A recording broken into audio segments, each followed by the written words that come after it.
पहनाया।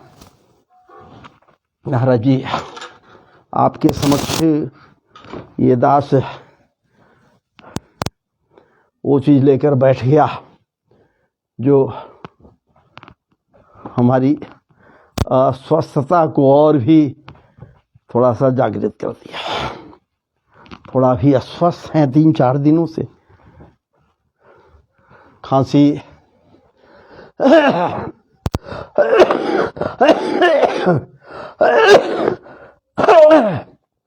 खांसी सर्दी परेशान किए हुए है। ज्यादा दिन से नहीं, 3-4 दिनों से ठंडी बढ़ गया इधर में।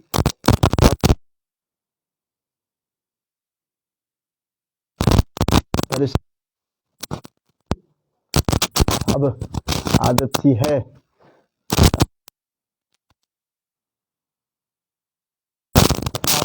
आपका कम से कम मिलता है।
तो ठाकुर जी इसीलिए तो धर्म की ओर से हैं, अर्थात पांडवों की ओर से हैं, पांडवों के तरफ से हैं ठाकुर जी। इसलिए पांडवों के तरफ से हैं कि वहां धर्म है, कौरवों की ओर धर्म नहीं है, इसलिए कौरवों के पक्ष से नहीं है, तटस्थ नहीं है। हाँ, पक्ष में तो है, लेकिन कौरवों के तरफ से नहीं है ठाकुर जी। विचार कीजिए। अजी यहां तो ऐसा ऐसा ऐसी ऐसी ऐश्वर्य लीलाओं का विकास किया गया है, रखा गया है ठाकुर जी की ऐश्वर्य लीलाओं का। हम लोग भले डूबे रहे वहां माखन मिश्री चोरी पर, हम लोग वहां भले रमे रहे, लेकिन कभी उनके ऐश्वर्य लीला की ओर भी तो ध्यान देकर देखिए। बिल्लाते रोते कलपते उस माता, क्या बात है, उस माता बिल्लाते रोते कलपते माता गांधारी के कल्पे रही है, क्यों नहीं कल्पेगी महाराज जी, जिसके 100 पुत्र का नाश होने हो गया, एक पुत्र मात्र बचा हुआ है, 99 पुत्रों का नाश हो गया, रोते कलपते गांधारी के महाराज जी। वैसा या जो श्राप उसने दी, उस श्राप को ठाकुर जी स्वीकार कर लिए, स्वीकार किए। ऐश्वर्य लीला है। विचार कीजिए, मुस्कुरा रहे हैं, प्रसन्न हैं, उनके श्राप को अपने, क्या बात है, प्रेमाश्रु में महाराज जी संतृप्त कर लिए। ये ठाकुर जी,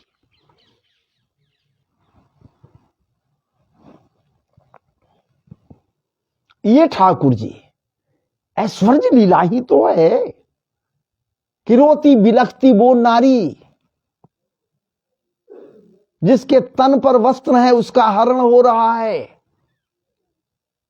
रोती बिलखती उस नारी के महाराज जी अस्तित्व का हरण किया जा रहा है, अस्तित्व का नाश किया जा रहा है। वो भी कुलवधू कोई सामान्य नहीं है, वो भी कहां, हस्तिनापुर के राज्यसभा में, और उसी हस्तिनापुर के सम्राट, विचार कीजिए, धृतराष्ट्र बैठे हुए हैं, गंगा पुत्र भीष्म बैठे हुए हैं, जिनको देवव्रत कही गई है बाल्यकाल में, सत्यवती पुत्र हैं, सामान्य नहीं है, शांतनु पुत्र हैं, और खास करके गंगा के पुत्र हैं, गांगेय हैं, वो बैठे हुए हैं। और तो और गुरु अश्वस्थामा बैठिए, गुरु बैठे हुए हैं, द्रोणाचार्य, गुरु बैठे हुए द्रोणाचार्य अश्वस्थामा के पिता। विचार कीजिए, कुल गुरु कृपाचार्य बैठे हुए हैं, सारे के सारे महती लोग वहां बैठे हुए हैं सभा में, और वहां अत्याचारी के द्वारा अत्याचार किया गया, एक नारी का चीर हरण करने का प्रयास किया गया, अस्तित्व हरण करने का प्रयास किया गया। ऐश्वर्य लीला ही तो है, ऐश्वर्य लीला ही तो है कि साड़ी है कि नारी है कि नारी बीच साड़ी है। तब तो हकड़ कर बोले विदुर जी, अरे कायरों, साड़ी खींच रहे हो, साड़ी का छोर मिलेगा? अरे साड़ी का छोर तो मिल भी सकता है, क्या पीतांबर का छोर किसी को मिला है? अरे ये पीतांबर वासुदेव का पीतांबर है जो साड़ी बनकर लिपट गया, अब खींचते खींचते प्राण निकल जाएगा, फिर भी तुम नहीं खींच पाओगे। विचार कीजिए, ऐश्वर्य लीला, ठाकुर जी का ऐश्वर्य लीला है। और तो और अजी महाराज जी कुरुक्षेत्र के मैदान में, कुरुक्षेत्र में जब वो की दारुणता में महाराज जी फंस गए।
एक झूठ बोलने पर, एक गलत कृत्य करने पर, गलत सजा देने पर, किसी को भी निरीह को एक गलती पर धर्मराज को एक जन्म तक दासी पुत्र बनकर रहना पड़ा। महाराज जी ये भी भूल गए लोग, धर्मराज हैं भूल गए।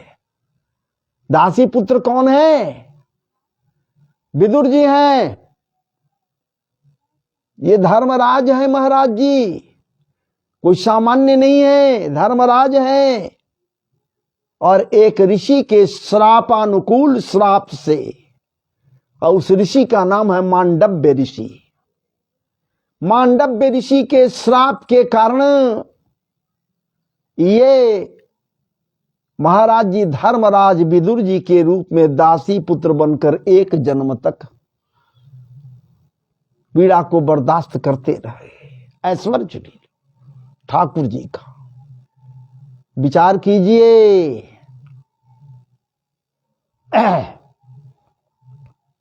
और तो और ठाकुर जी का ऐश्वर्य लीला वहां तो साफ दृष्टिगोचर होता है, अगर नहीं दृष्टिगोचर होता है सो बात नहीं। देखने के अभ्यासी हम नहीं हैं, उनके ऐश्वर्य लीला को ध्यान नहीं देते, दिखाई नहीं देता। जब ब्रह्मास्त्र का संधान किया, गुरुपुत्र द्रोणाचार्य का पुत्र अश्वत्थामा पांचों भाइयों के ऊपर में, विचार कीजिए, पांडवों के नाश के लिए ब्रह्मास्त्र का संधान किया। विचार किया कि अब इनके सामने दूसरा कोई चारा नहीं है, यही चला देंगे तभी ये गुजारा है। लेकिन हाय उसको ज्ञान था, छोड़ने का ज्ञान था, लेकिन वापस लेने का ज्ञान उसको नहीं था। गुरु होता है, पिता गुरु बन करके पुत्र को ज्ञान दिया, अर्थात द्रोणाचार्य के द्वारा जो प्राप्त किया गया ब्रह्मास्त्र प्रयोग का ज्ञान अधूरा गुरु एक छुपा लेता है, शिष्य को सब कुछ नहीं देता है। पुत्र को दे सकता है, सब कुछ दे देगा, लेकिन द्रोणाचार्य पुत्र के रूप में उसे शिक्षा नहीं दिए, महाराज जी शिष्य के रूप में शिक्षा दिए। इसलिए दे दिए तो कुछ छुपा भी लिए, सब कुछ नहीं दिए, प्रयोग करने के लिए तो सिखा दिए, वापस लेने के लिए नहीं बतलाया। विचार कीजिए, वापस लेने के लिए नहीं बताए। भगवान ऐश्वर्य लीला का संधान किया, ऐश्वर्य लीला का वहां प्रयोग किया। और कहने क्या है, देख क्या रहा है पार्थ, ब्रह्मास्त्र ये छोड़ दिया, ब्रह्मास्त्र तुम भी ब्रह्मास्त्र छोड़ दो। पग पग पर ऐश्वर्य लीला। और तो और ठाकुर जी अंगुष्ठ प्रमाण हो गए, ठाकुर जी अंगुष्ठ प्रमाण हो गए। भले ही महाभारत में नहीं दिखलाया गया सीरियल में कि अंगुष्ठ प्रमाण हुए, लेकिन हमारा शास्त्र ये साक्षी है, विद्वज्जन भी साक्षी है। यहां तो दिखलाया गया, ठाकुर जी बैठ गए अपने ऐश्वर्य लीला को दिखलाते हुए, उस बालक जो प्राणांत जिसका हो गया है उसको बचा लेते हैं। प्राण अपने आप आ जाता है, सिर्फ इतना कहते हैं कि उठो बालक उठो। अब आप विचार कीजिए,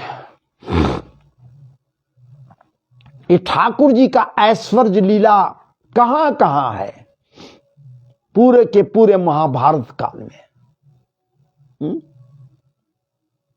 अजी ऐश्वर्य लीला ही तो कहेंगे। मदन मोहन समरिया सरकार ऊंचे मंच से कृष्ण कंस को, मामा कंस को पकड़कर पटक दिए नीचे, ऐश्वर्य लीला।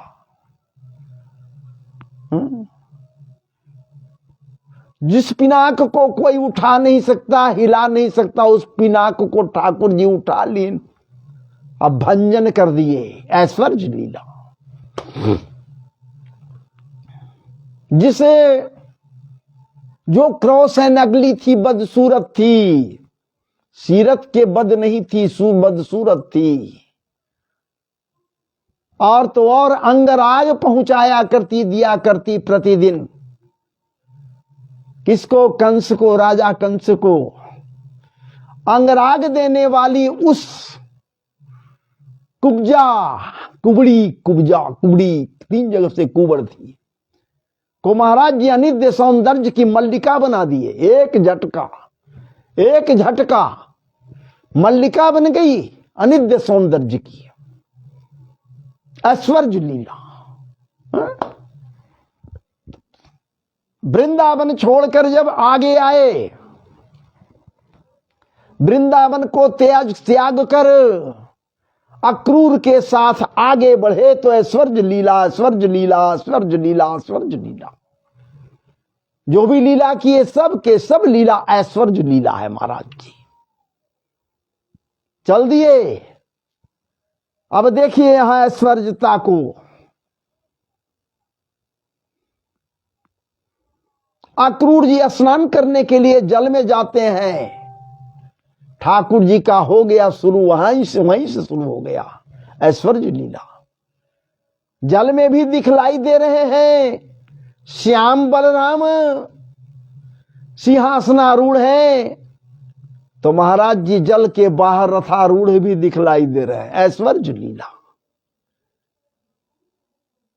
और ये साबित कर रहे हैं, ये दिखलाकर ठाकुर जी वृंदावन संत्यज्य पाद में कंगन गच्छति।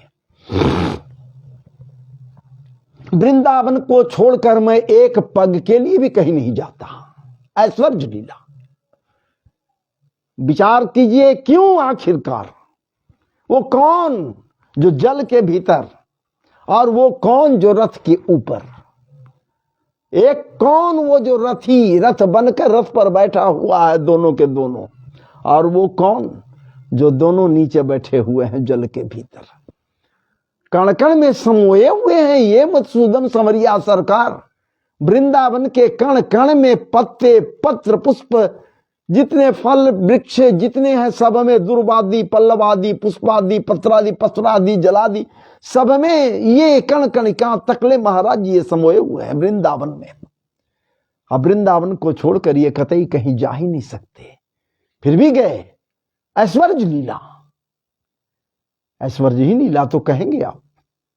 विचार कीजिए, आज इसी को लेकर चले। ऐश्वर्य लीला ठाकुर जी का शॉर्ट ही रहे, छोड़ थोड़ा ही रहे, ऐश्वर्य लीला। क्या बात है। अनुनय किए, विनय किए ठाकुर जी उस धोबी के पास जो कपड़ा धो रहा है। राज परिवार का कपड़ा है महाराज जी। धोबी से कहे कि धोबी भाई हमें इन वस्त्रों को दे दो, ताकि हम लोग जा रहे हैं राजा के दरबार में जाएंगे तो इन वस्त्रों में ही जाना ठीक होगा। लेकिन वो देने की बात छोड़ दीजिए ना। देना तो दूर, अनेक प्रकार से इनको प्रताड़ित करने लगा, उपहास करने लगा, और देने से भी कतरा गया कि मैं नहीं दूंगा, और उपहास भी करने लगा। बस ऐश्वर्य लीला, कुछ नहीं, एक हल्का चपत माथे पर लगा दीन उस धोबी भाई को, और कहां सीधे पाताल में चला गया। ऐश्वर्य लीला। सारे लोग पहन लिए, लेकिन पहन लिए तो सही है नहीं फिटिंग। एक दर्जी भाई मिले, दर्जी भाई कह इनके लाइए ना, इसको हम ठीक ठाक करते हैं। वो बना दिया, ठीक ठाक कर दिया। वो भी ऐश्वर्य लीला ठाकुर जी का कि उसको उससे ही करवा लिए। महाराज जी पूरा का पूरा परिवेश ऐश्वर्य लीला ही तो है। वहां से चले तो पूरा का पूरा ऐश्वर्य लीला है। ऐश्वर्य लीला का ही तो प्रभाव मानेंगे, ऐश्वर्य लीला ही तो कहेंगे। कंस के मृत्यु के पश्चात, कंस के मरने के बाद राज्यारूढ़ ये नहीं हुए, अजी महाराज जी ना अपने पिता को शासनाध्यक्ष बनाए, नहीं, सीधे किनको, उग्रसेन जी महाराज को, क्या बात है, शासनारूढ़ किए, राजा बनाए। ऐश्वर्य लीला, ईश्वरीय लीला यही तो है। गुरुगृह पढ़न गए रघुराई, रघुराई भी गए थे। त्रेता में अल्पकाल विद्या सब पाई, जाकी सांस श्वास श्रुतिचारी, सो हरि पढ़ के कौतुक भारी। अल्प समय में ये भी तो गए पढ़ने के लिए सांदीपनी ऋषि के आश्रम में। महाराज जी पढ़ भी रहे हैं, मित्र भी बना रहे हैं, मित्रों के साथ ठिठोलियां भी कर रहे हैं। परम मित्र बन जाता है वो सुदामा और जो भी है सो ऐश्वर्य लीला। और तो और वहां जब पढ़ाई पूरा हो गया, सारा कुछ कम समय में ही ये सब आत्मसात कर लिए ठाकुर जी। ऐश्वर्य लीला का ही तो प्रभाव है। गुरु माता के आरजू को, विनती को, आतुरता को महाराज जी समन कर दिए, गुरु माता को समित कर दिए। ऐश्वर्य लीला मांग बैठे।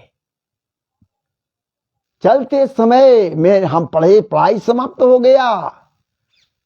गुरु माता कहती हैं कि हमें दक्षिणा में कुछ नहीं चाहिए, आप जा रहे हो वासुदेव, जाओ, हमें तो दक्षिणा में मात्र हमारा पुत्र पुनर्दत्त चाहिए, हमें पुनर्दत्त चाहिए, हमारा पुत्र जो महाराज जी कुछ काल पहले मर गया था, मारा गया था, वो जीवित नहीं था, शरीर का भी पता नहीं था। विचार कर लीजिए, सोच लीजिए।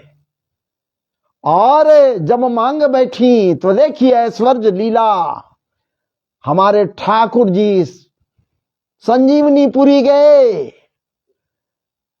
जमालय में गए, और वहां से महाराज जी एन केन प्रकारेण ऐश्वर्य लीला के प्रभाव से पुनर्दत्त को वापस लाकर माता को सौंप दिए, गुरु माता को सौंप दिए। देखिए ऐश्वर्य लीला।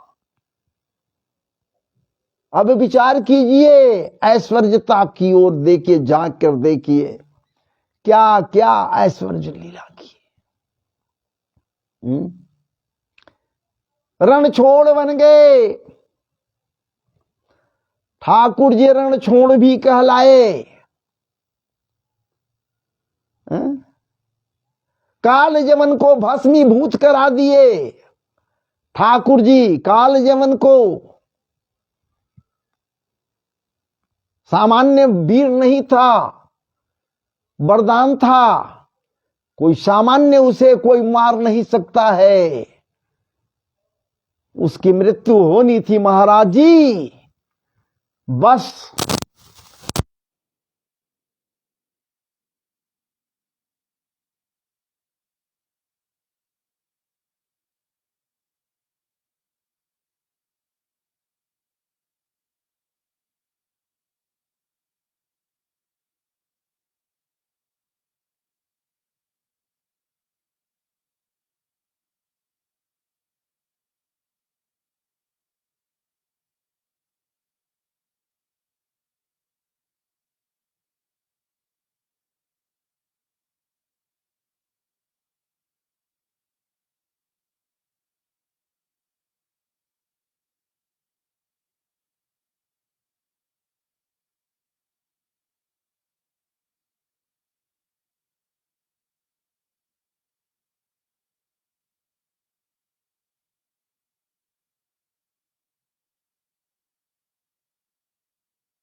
जय जय श्री राधे। फिनिश कर रहा हूं मैं।